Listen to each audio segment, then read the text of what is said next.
glándula pineal tiene que ver con la plasmocitariana. Es la encargada de producir la melatonina. No es lo mismo que la melanina. ¿No? Todavía no se ve. La melatonina es una hormona que tiene que regular el sueño. Actualmente se usa mucho la melatonina en lugar del alprazolam, el diazepam, el clonazepam para los trastornos del sueño. ¿Por qué? Porque es una sustancia más natural. En cambio, los sedantes, los ansiolíticos, lo único que hacen es dopar. Sí. El folículo superior se habla de la audición. De la vía auditiva. Forma parte de la vía auditiva superior y de la vía visual. Vamos a recapitular, eso es importante, ¿no? Vamos a hacer el trayecto, ¿no?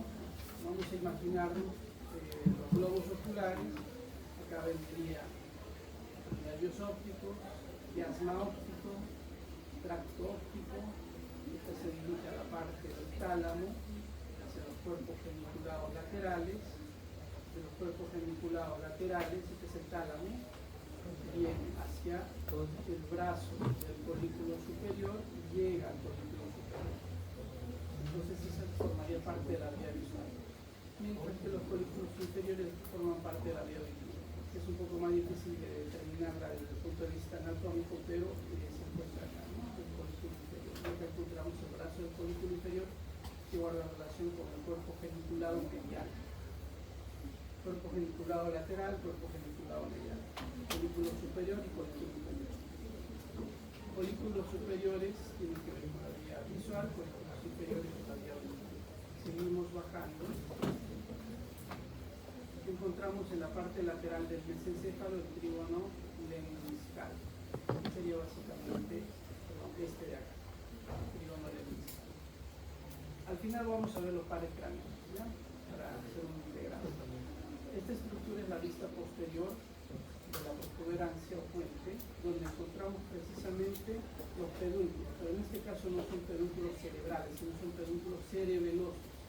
Tenemos tres pedúnculos cerebelosos. El medio, que guarda relación directa con la protuberancia o puente, el pedúnculo cerebeloso superior que se dirige hacia el mesencéfalo y el pedúnculo cerebeloso inferior que se dirige hacia el bulbo. En esta cara posterior encontramos una cavidad que guarda seria o estrecha relación con el cuarto ventrículo. Ahora vamos a ver la característica de este mismo en otra diapositiva. En la parte superior de este rombo encontramos el velo malular superior, que sería este de acá. En la parte inferior encontramos lo que se denomina el lóbex. En esta vista vamos a ver que hay una subdivisión, que serían las estrías acústicas o estrías medulares, que la vamos a ver también ahora en una vista más ampliada. Seguimos en la parte vulvar y encontramos los tubérculos graci y cuneiforme, que tienen que ver con la vía sensitiva y ascendente, o también llamada tubérculo de Gol y tubérculo de Burgos. Y en la parte lateral y posterior encontramos el tubérculo de Gol. Vamos ahora a los pares craneales. El primer par craneal, ¿cómo se llama? Nervio olfatorio. El olfatorio, ¿no? El olfatorio no se ve acá al tronco porque el olfatorio no es más que una prolongación del telencéfalo, del encéfalo hacia adelante. Acá vamos a ver a partir del segundo par craneal. ¿Cómo se va a llamar el segundo par craneal? Óptico. El tercero.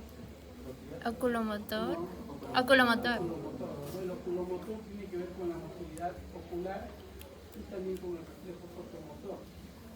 También con el párpado. Ahora vamos a ver una lesión que se produce una afectación de elevación del párpado. Cuarto par craneal. Y el cuarto par craneal es el único que nace en la cara posterior, en el límite precisamente del mesencéfalo con la protuberancia. Y también es el único par craneal que antes de su origen aparente se difusa, es decir, el núcleo del tropial se encuentra contralateral en la parte interna mesencefálica, cruza y sale de la cara posterior.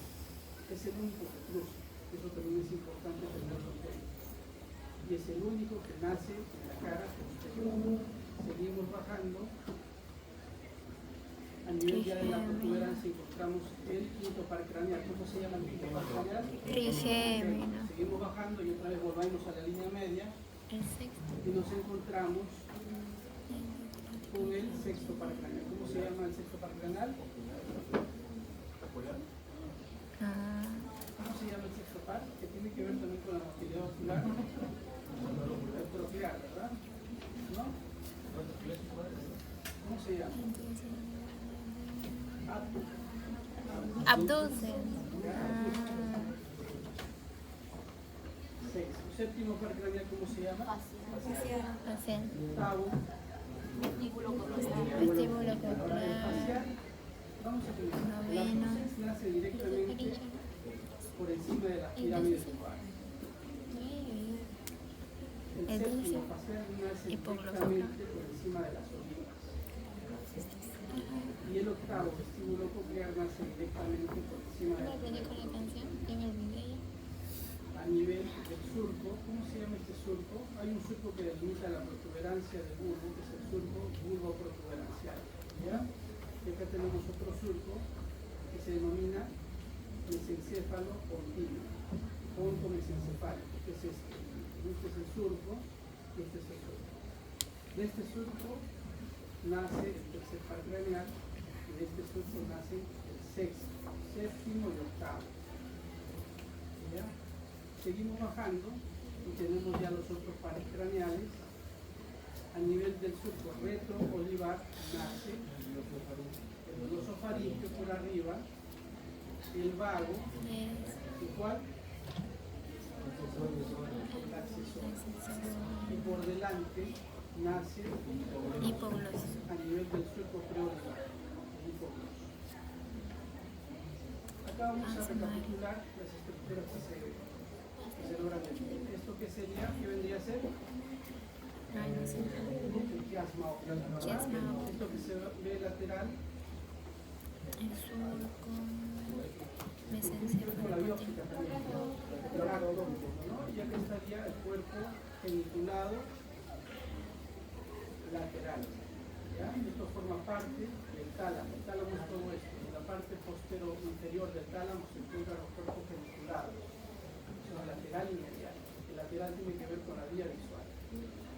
Y de ahí se mete para atrás hacia los folículos, ¿no?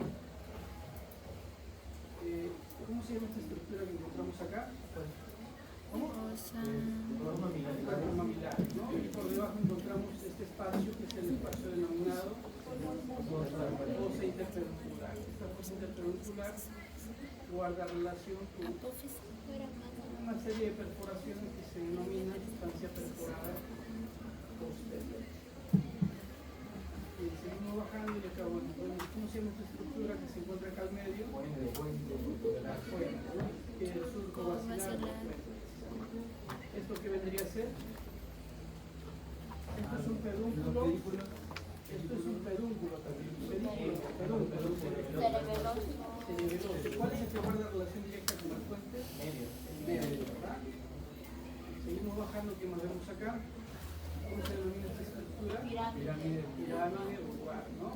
Esta estructura, oliva vulvar. Y esta estructura, tubérculo antigenital. Ahora vamos a ver los surcos. ¿Cómo se denomina esta estructura?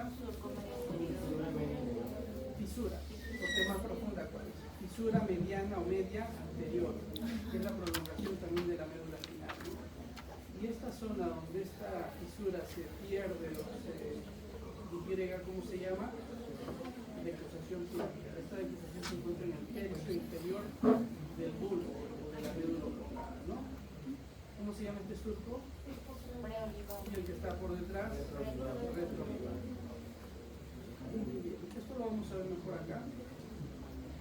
Esta estructura, fosa romboidea, la vamos a ver acá más ampliada. La fosa romboidea, como su nombre lo dice, tiene una forma de rombo. Y este rombo lo podemos dividir en dos triángulos, uno superior y uno inferior, que van a estar delimitados por lo que se denominan estrías medulares o estrías acústicas, que tienen que ver con la vía acústica. Entonces, estas estrías acústicas por encima van a delimitar dos estructuras importantes, que serían estas de acá, que son los folículos faciales. Ya estos folículos faciales son las prominencias que se forman en la zona donde el nervio facial no es un nervio que nace directamente, tiene un núcleo que bordea coclea, el núcleo del coclear, da la vuelta y al dar la vuelta precisamente forma estos colículos, estas prominencias, y sale del mismo lado de donde se forma. Acuérdense que el único par craneal que se decruza antes de salir, ¿cuál es? El coclear, ¿no? Eso se recuerda.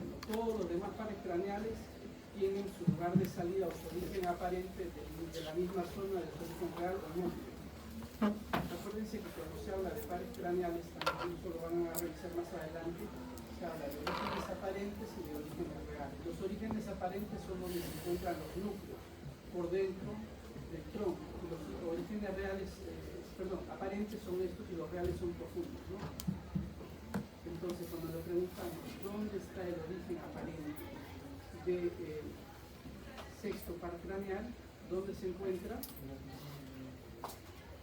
No, en el surco, uno por uno. Es el origen aparente, que aparentemente nace de ahí, pero su origen real está profundo, a nivel del núcleo, ¿no? Seguimos en la fosa romboidea, recapitulamos el folículo del facial. Aquí encontramos una estructura también triangular que se subdivide en dos por las estrellas acústicas. Aquí encontramos el área vestibular, es un área vestibular superior por encima y un área vestibular por debajo de estas estrellas acústicas. Por acá encontramos lateral al folículo facial una estructura que se denomina locus coeruleus.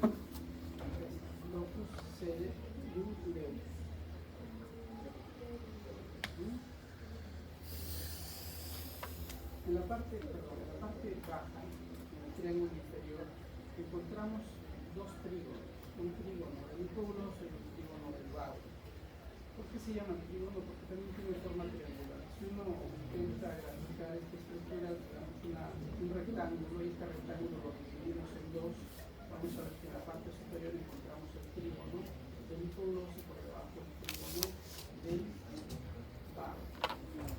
Acá tenemos en la parte superior que no se ve acá, tendríamos el velo medular que guarda relación con el acueducto mesencefálico, y acá abajo no se ve en esta imagen el lóbulo, que es precisamente el ángulo.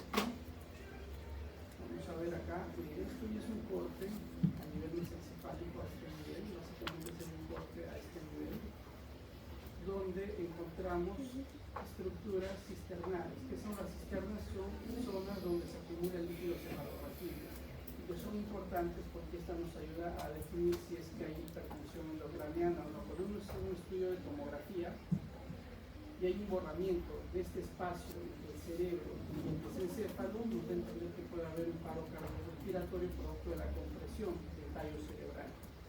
Vamos a nombrar la cisterna que se encuentra adelante entre los dos pedúnculos, se denomina cisterna interpeduncular, igual que la fosa interpeduncular, pero en este caso es cisterna. ¿Por qué? Porque hay líquido cefalorraquídeo. Anterolateral encontramos la cisterna peduncular, o también llamada cisterna plural. Posterolateral la cisterna ambiens, y en la parte posterior una cisterna que lleva el nombre de la estructura que la está rodeando, que es la cisterna cuadriceps. Bueno, acá vemos las mismas estructuras, el pie peduncular, los pedúnculos cerebrales, la sustancia negra, la sustancia roja, el acueducto mesencefálico y la sustancia gris periaquética. Acá tenemos el pigmento tético, que también forma parte de los folículos superiores. En relación a la irrigación, nos vamos a encontrar en esta gráfica, en este esquema, el bulbo raquídeo, en diferentes porciones, ¿no? Básicamente el bulbo raquídeo va a estar irrigado por la arteria espinal anterior, por las arterias vertebrales y por la arteria cerebelosa posterior. Bien, en su parte posterior. Igual, en diferentes cortes lo mismo, la arteria espinal anterior, la arteria vertebral, la arteria cerebelosa posterior inferior y la arteria cerebelosa anterior inferior. Ahí cae. Seguimos bajando a nivel del puente. Aquí encontramos el puente. ¿Qué estructura sería esta que encontramos lateral? Los pedúnculos cerebelosos medios, ¿no? Eso también lo vamos a ver en las muestras anatómicas más adelante. Pero básicamente, ¿qué riega el puente? La arteria basilar, ¿no? Que da da ramos. Estos ramos tienen nombres de arterias circunferenciales cortas, las que están más pegadas a la línea media, las largas, que son las que están más laterales, y las paramedianas, que son las que se encuentran ya hacia la zona de los pedúnculos cerebelógicos.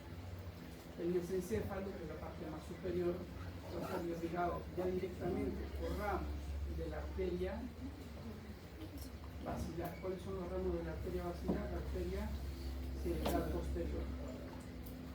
Ya la arteria cerebral posterior va a dar ramos perforantes. Los ramos perforantes atraviesan, el nombre lo dice, la sustancia perforada posterior, y voy a ligar la porción sobre todo anterior. Precisamente en oclusiones o infartos de estas arterias perforantes es que se producen algunas enfermedades, como vamos a ver ahora en un cuadro clínico. Ya la parte posterolateral y posterior tiene que ver con ramos directos que se originan de la arteria cerebral posterior. Bien, acá precisamente tenemos un cuadro clínico de una enfermedad bastante más común cuando se habla de infartos del tronco cerebral, sobre todo a nivel mesencefálico. Este es un corte mesencefálico y vemos que se ha provocado una falta de irrigación en esta zona, en la zona perpendicular, que no solo abarca la zona perpendicular, sino también abarca parte del núcleo del facial, la sustancia negra, y justo afecta la emergencia de este par. ¿Cómo se llama este par? El par oculomotor. El par oculomotor tiene su origen real. Acá podemos ver algunas, para que se entienda mejor. El origen real del tercer par se encuentra a nivel de la sustancia gris periacueductal, que toda esta estructura emerge, atraviesa el núcleo rojo y sale en la zona intermedia a nivel de la fosa interpericular, que sería básicamente el origen aparente. El real está acá y el aparente está acá, que es por donde se ve que sale. Bueno, básicamente el síndrome de Weber es una afectación del tercer par craneal, de la vía córtico-espinal o de la vía piramidal, y también del núcleo o de la región supranuclear del facial. ¿Qué va a provocar esto? Va a provocar un cuadro clínico variado, ¿no? La afectación primero del tercer par que va a producir una lesión del mismo lado. ¿Por qué? Porque emerge en un lado y la afecta el mismo ojo. Digamos que este es el lado derecho y se afecta el párpado del ojo derecho. Y si uno levanta este párpado, va a encontrar que la pupila está dilatada, está vidriada. Entonces, cuando uno habla del síndrome de Weber, habla de una ptosis palpebral y de una midriasis ipsilateral, que se encuentra del mismo lado de la lesión. Eso es el primer síntoma. El segundo síntoma tiene que ver con la afectación de la vía piramidal. La vía piramidal es la vía motora, la vía motora consciente. Esta vía motora consciente va a provocar una paresia, una plegia, del lado contralateral. La lesión está del lado derecho, la afectación está en el cuerpo izquierdo, ¿no? Entonces provoca una paresia o una plegia contralateral a la lesión, ¿no? Porque la lesión está acá. ¿Y por qué? Porque se difusa, la vía sigue bajando y en la defusación piramidal la vía pasa al lado contralateral. Entonces la vía piramidal se afecta, mejor dicho, la afectación de la irrigación se afecta a nivel mesencefálico del lado contralateral. ¿Sí se entiende? Y la vía facial.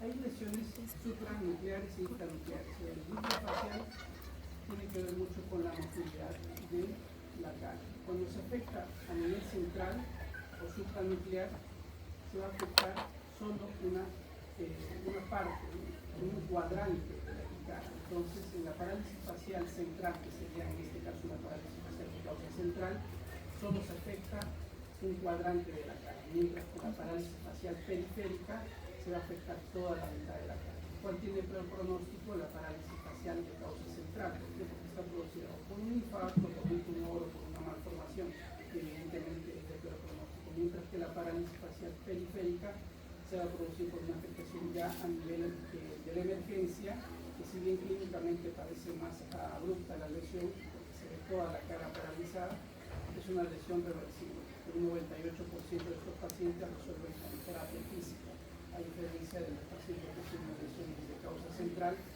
a veces pues son permanentes o a veces tienen tumores que se orientan a más que con la tumor. Bien chicos, entonces acá ya para integrar vamos a recapitular las estructuras, ¿ya? ¿Qué estructura tenemos acá arriba? Ya abajo, esto de acá que sería exacto, ¿no? Por debajo encontramos los pedúnculos cerebrales.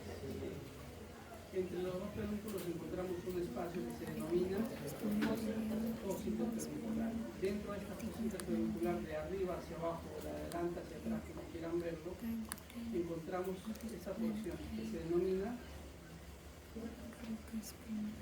infundíbulo. ¿Ya?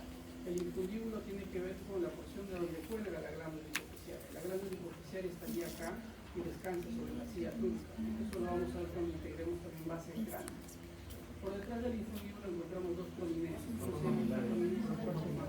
Y si entramos más en detalle, inclusive entre el infundíbulo y los cuerpos mamilares, encontramos el piso del tercer ventrículo, que es esta membrana transparente, translúcida.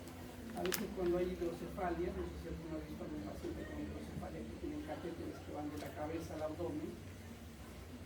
Cuando hay hidrocefalia comunicante, se puede hacer perforaciones en esta membrana para que el líquido cefalorraquídeo circule por esta vía y se evita la colocación de una válvula, ¿no? Esa es la parte práctica de la anatomía. Seguimos. Esta sustancia, ¿cómo se denomina? Perforada posterior. ¿Dónde está la sustancia perforada anterior? Precisamente por delante del tracto óptico, que se encuentra acá. ¿Qué tiene que ver con la circulación anterior? Aquí entran ramos de la arteria recurrente G1, que es un ramo de la arteria cerebral anterior, mientras que acá entran ramos de la arteria cerebral posterior, que son las arterias perforantes. Ambos tienen que ver con los ganglios de la base, ¿no? Los ganglios de la base tienen que ver con la motricidad, con la coordinación de la motricidad y con la cápsula interna que tiene que ver con la vía piramidal. No me voy a marear mucho, pero la estructura anatómica es importante reconocerla para poder definir qué síntomas pudiera producir. Seguimos bajando, ¿qué encontramos acá? El cuento protuberancia. Por delante tenemos el surco vacilar. ¿Esto qué sería? Pedúnculo medio, ¿verdad? Acá sigue un par craneal. ¿Qué par craneal es este? El sexto, ¿no? Acuérdense que el tercero nace por acá, el cuarto nace de atrás y da la vuelta, el quinto nace acá. Acá está el quinto, también mencionado. El quinto, el sexto nace acá. ¿Por encima de dónde? De las pirámides lumbares. El séptimo nace por encima de dónde? De la oliva. Y el octavo nace por encima de dónde? ¿Cómo se llama? Tubérculo trigenial. ¿Ya? Entonces, la parte que se encuentra, tenemos la pirámide por delante, la oliva y por detrás está el tubérculo trigenial. Es la estructura más lateral de la cara anterior. Acá lo vamos a volver a ver. Es esta de acá, ¿no? El tubérculo trigenial, que sería básicamente esta de acá, que se ve mejor ahí. Acá tenemos entonces 6, 7, 8. Seguimos bajando. ¿Qué otro par craneal encontramos acá? ¿Cómo se llama el 9? Por debajo está él. Por debajo. Accesorio. Y acá por el surco preolivar. Exactamente. Entonces, estas son las referencias. Acabamos. ¿Quieren